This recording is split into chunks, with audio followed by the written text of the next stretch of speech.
How to get unstuck.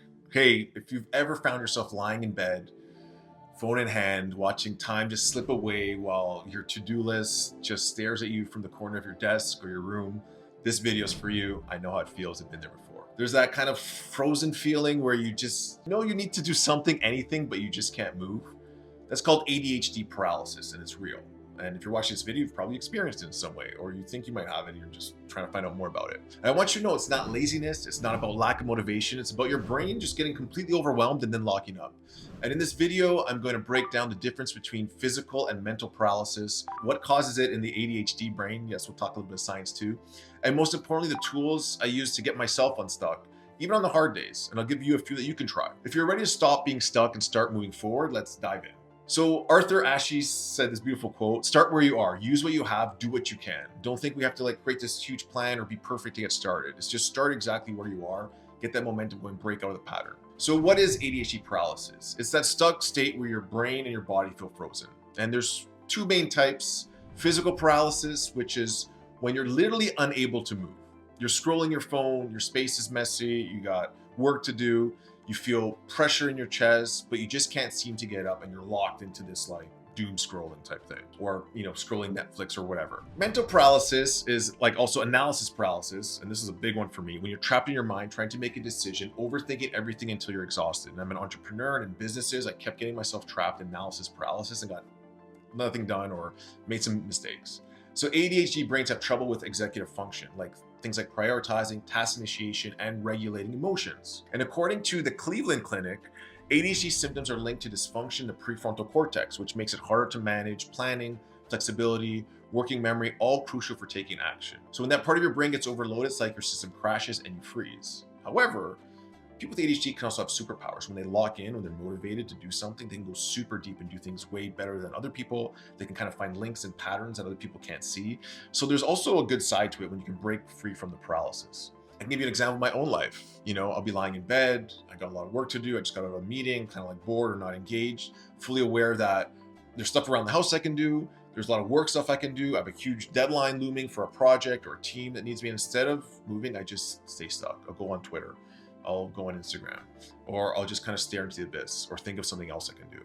It's this weird fog where time passes by, I'm not even sure what I'm doing anymore. I'll go on my email and start, opening random emails. It's not until hours later that I realize how long I've been frozen for, maybe half an hour. Mel Robbins says, don't wait until you feel like it. Action creates motivation, not the other way around. So getting started.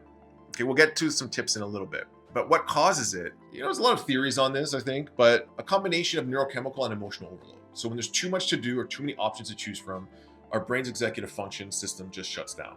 Low dopamine means we don't get that natural reward or push to act, right? Perfectionism kicks in and tells us not to move unless we're 100% sure it's the right move. We don't want to waste our time. We want to line it up, create the most efficient way of doing something. And we spend so much time planning that we never get anything done. Overthinking drains your mental energy before you've even started. So studies have also shown that ADHD brains have reduced dopamine transporters and impaired regulation of dopamine and norepinephrine, which are directly involved in motivation and task initiation. So yeah, it's real. But the good news is that you can work with it. I'm just going to talk a little bit about, this mental paralysis, analysis overload. And this is the one where your brain goes to overdrive just trying to make a simple decision. This is one for me. Spent 30 minutes choosing a Netflix movie. You want to make sure you get the right one. You want to waste your time.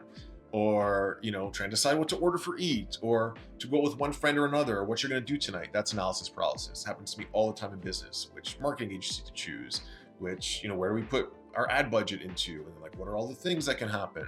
So the ADHD brain tends to see all choices as all or nothing, right or wrong, and because we want to make that perfect choice, we freeze. We're scared of regret, disappointment, wasting time, and we lose even more time trying to avoid. And this is kind of the paradox of it all. Winston Churchill said, perfectionism is the enemy of progress. And I've done a lot of work on this in my life to start just taking action, figuring out as it goes along, trusting myself, and just knowing that it's not the end of the world if you make a wrong decision, you're probably gonna learn something. So Mel Robbins has a 5-second rule that she likes to use. Just count 5, 4, 3, 2, 1, and pick something, move. This pattern interrupts signals in the brain to shift into action mode before it can talk you out of it. So that's a good one to try. Just have your options, 5, 4, 3, 2, 1, pick one. Another one is moving your body. We use this in our breathwork a lot. Shaking, dancing, jumping jack, doesn't matter. Movement creates momentum. You don't just need to start big, you just need to stand up and do something. Break that pattern that you're in. Shut off your phone, do some jumping jacks, walk outside. Human connection is another thing that gives us dopamine. It can be a trap too, like helper's high, when we want to just help everyone else except ourselves, because we get that dopamine rush and it feels exciting. And a lot of times ADHD, we lack this dopamine, so we look for that a lot. But connection can break that isolation. So just hearing a voice can remind you you're not alone. If you work alone, you're isolated, you get in your head, like who can you talk to? Who's someone that can support you? If you're frozen on your phone, FaceTime someone. Don't doom scroll until you find yourself stuck in that pattern again. Now there's some tools for those analysis paralysis. We're gonna do some tools for mental paralysis. So use randomizers, like nursery rhymes, eeny, meeny, miny, mo. Tap or point through your options, let chance decide. This helps bypass your inner critic. So flip a coin, spin a wheel, I don't know, pick something, just do it. Pick a random number, 1 to 50, and then just count through all of them, whatever it lands on. So just help yourself just pick and get going. Time pressure to your advantage, okay? So give yourself 3 minutes to decide, no more, no less, okay? Let the timer run out. As soon as it's out, you gotta make a decision. Another one is high value versus low value decisions. If it's small, like Netflix, remind yourself it won't matter tomorrow. Now they have a random function I've seen on Netflix. Don't waste energy, just pick something. Another one, a mind map or journaling. For bigger decisions, get out of your head, write it down, use visuals, use voice notes, use paper. Just externalize the chaos, get it out of your mind, and allow yourself to kind of pick something that just feels good and just trust yourself. Most important is give yourself grace. You're not broken, you're just working with a different operating system. And once you get to know how to manage it, everything will start to change. And you start seeing as you just jump in these decisions and your whole world doesn't collapse, and oh, actually that worked.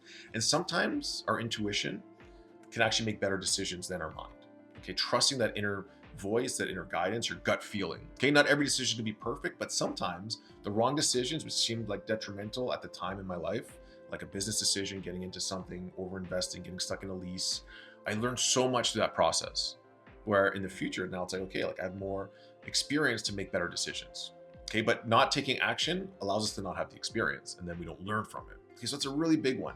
You make a mistake, what did I learn? How did it help me grow?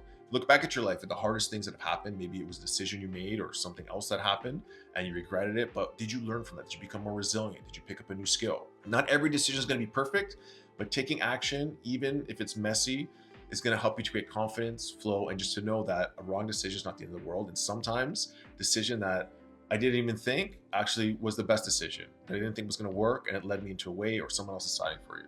You can't steer a parked car. Start moving and you'll find your direction. So if you're related to this in any way, drop a comment below. Tell me where you get stuck the most, or tell me if any of these tips actually helped work for you. Or if you have a tip that I missed, I'd love to hear about it, that can help me with my ADHD, which I've been learning to use as superpower. And just remember, although some things may feel very hard, you have gifts and superpowers because of your ADHD that other people can't do. Again, like pattern recognition, seeing things that other people can't see. And also when you find something that you're interested in, you can go super deep on it. Okay, and that's why I think the way the school system's set up is like, yeah, if you force kids to do things that they're not interested in, of course they're gonna be all over the place looking for something more interesting. Social media nowadays just creates this kind of ADHD kind of overload where all these like dopamine hits, like look at this, like our attention span is going down. But follow your intuition, find something you're into and see if you can go super deep on that. And that's gonna be your superpower. And all these other things you can just work on slowly and just improve over time. So I hope you enjoyed this. If you know someone that needs to hear this that has ADHD, please share it with them. And yeah, thanks for watching this video. I'm Gio, and it's been a pleasure sharing with you.